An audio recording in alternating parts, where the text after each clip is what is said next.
Muri yeZimbabwe ndazoziva chikonzero chakaita kuti Mukanya mari yake inetse kukwana. Chiri kuita kuti GoFundMe vanhu varambe kubvisa mari kuti vamubatsire kuti avake imba yake. Tasangana zvekare pachannel yenyu Kulin TV pamunopuwa maupdates nenyaya dzese dzinenge dzichiitika. Hapana nyaya yatinojambira ende hapana nyaya yatinotya kutaura. Tinongotaura sezvazviri, we report as it is. Kana uchinge wasvika pana first time yako, gara wasubscribe, tanga nekulike this video. Kana uchinge watongosvika unozviziva kuitira kuti vaboikani. Kana uchinge wandiziva wobva ungopedzisa in the comment section. Saka nyaya iri panapa ndekudai, so Mukanya ndateerera pane audio yake yaakabudisa achi-explainer about nyaya yekupuwa mari. Pane GoFundMe for sure yakagadzirwa naLenzi Guma akataura kuti ngatibatsirei Mukanya boss. Ndakataura naye achiti 5000 yacho so far haana yekuti aite sei aende kunoripa imba yakeyo. Ndazoteerera audio Mukanya anga akupopota zvekutotuka vanhu. Number 1 chekutanga chendabata ari kuti kanzi vanhu vari kunditi dai akatambira mari yachivhayo, handitambire mari dzakasviba, mari dzetsvina idzodzo, handide mari iyoyo padhuze nini, handidi kana kuiona. That was good. And munhu pazvese vanhu vakatomuomberera vakati aiwa mudhara uyu anyatso leader by example. Inde tese takawirira nazvo kuti aiwa mudhara uyu leader by example. Inde zvakanakawo zvinenge aiwa kana uchinge watoramba unenge watodzidzisa vanhu zvakawanda. Chechi2 chandabata zvakanzi inini ndine mari dzangu, and that is the biggest mistake yaari kuita pakutanga kuudza vanhu kuti ndine mari dzangu iwe uchitarisira kuti vanhu vakubatsire. For sure ata inini Lenzi Guma ndiye akangoitawo zvemusoro wake semunhu anondifarira sefund rangu, meaning ari kutongoti chiGoFundMe chacho hachina basa neye ari kuchiita iye. Vanhu vemuZimbabwe havaudzwa kuti ndine mari dzangu, kana especially wato approve kuti ndibatsire futi wovaudzwa kuti ndine mari dzangu. Vanhu vane mari dzavo havana need yekubatsirwa nemunhu, vanotokuudza kuti ndingatokubatsira imimi. Bozi ukateerera rafu nemalanguage anga achitaura ipapo kuti mari yekutenga imba iyoyo handina kuibatanidzirwa nevanhu, which is true.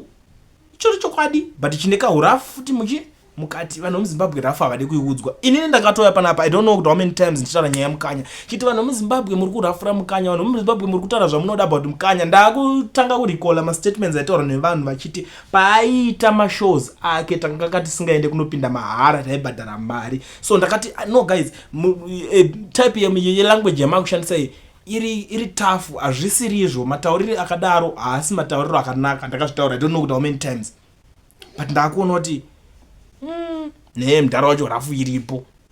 Ndine mari dzangu, ndine vana vangu vanogona kungotibatanidza mari iyoyo vakaigadzirisa.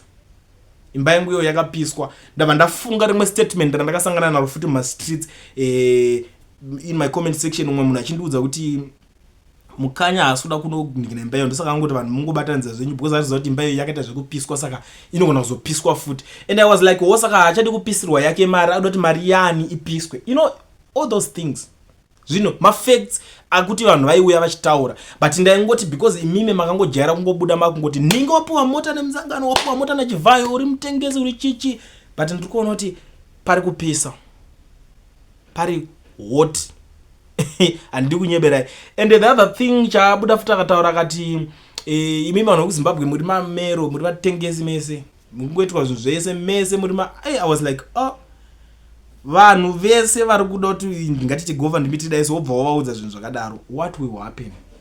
That's why Lenzi Guma ari ngosara ari pama1 akabata chiGoFundMe chake ichocho, but chisvino chiri kunyatsoitwa paGoFundMe iyoyo hakuna. Vari vamwe vanhu vakarezerwa GoFundMe nezita raainaro, uri kuti uri munhu wekuti uri legend rekurespectwa.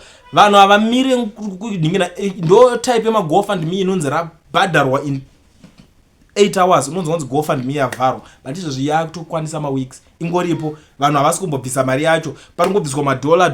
Ndo zvinhu zvandakatoona kuti vanhu vari kungoti just in case wokuti tizongonzota zongomupa. Iye ari kutoti handina basa nekubatsirwa, kana musingadini mari yenyu regedzai. Ilanguage isiri right.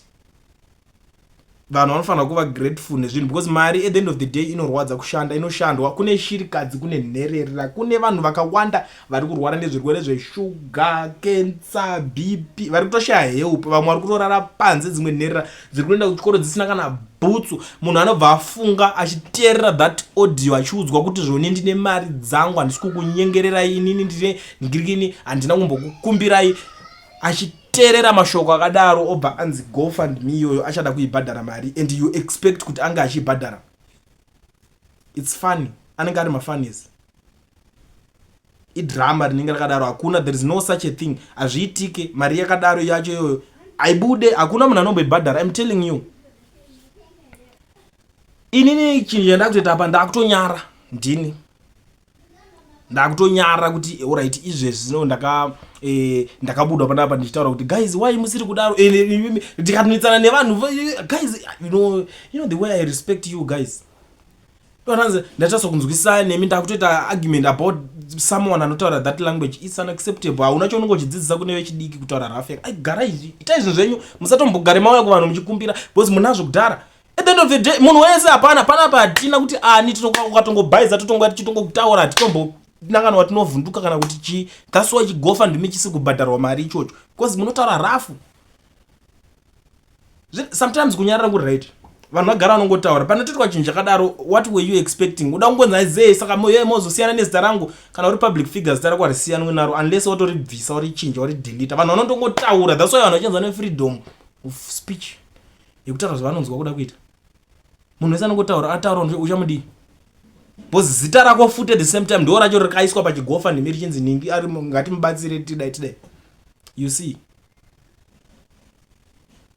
ndine mari dzangu. Ndakatomboona umwe munhu akachitaura kuti aiwa ane mari dzake but ine mari yacho haina ichaione because inini pane zvimwe zvekuti unongodzwa zvembiri yekare kana zvingonzi unless kana makazoita henyu makambani zvemusic tiripo vanhu vekuti tinoto appreciate. We all know those things ende totoziva kuti zvinoshanda sei. Totokuudza kuti muimbi nhingi haa palevel raari kana asina kuinvesta apera manje.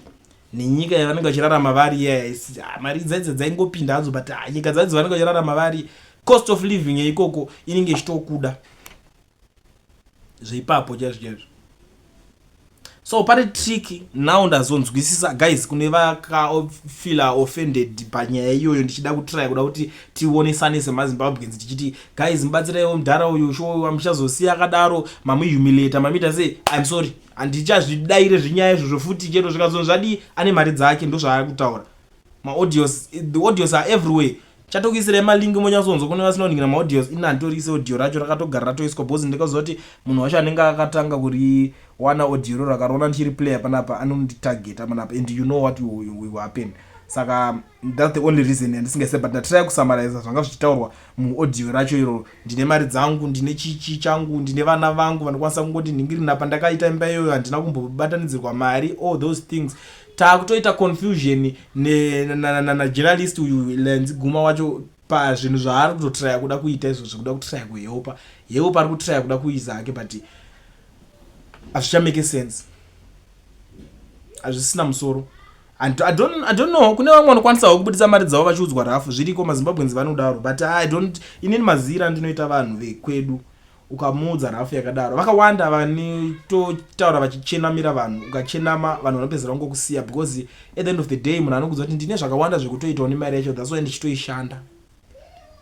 Handiti mukuzviona hatiri kuti vanhu muzobuda pozonzi aiwa akadai saka shoko ngarisvike kune vese vanga vachiti vanhu vanoita zveopposition vatengesi vari kusiya umwe vakadaro ngaibva zvakorektwa. Kuna uyu ari kufambisa GoFundMe chacho ngaabva azviziva izvozvo ngaasablame mazimbabweans panyaya yamukanya because iye akabuda pachake achitaura kuti ndemari dzangu chichi zvese. Saka ikonozoti vanhu munozomhanyira kudidi siya vanhu vaite zvinhu zvavari kuda nemari dzavo. Inini ndo zvandangokwanisa kungotaura. Muri yeZimbabwe munozviziva panapa handite zvefavor kana kuti sei nyaya ndinongobudisa sezvaitori. Kana uchingosvika panapa iri first time yako join this amazing family but zvanhasi ngatimbosangana mucomment section titaurirana.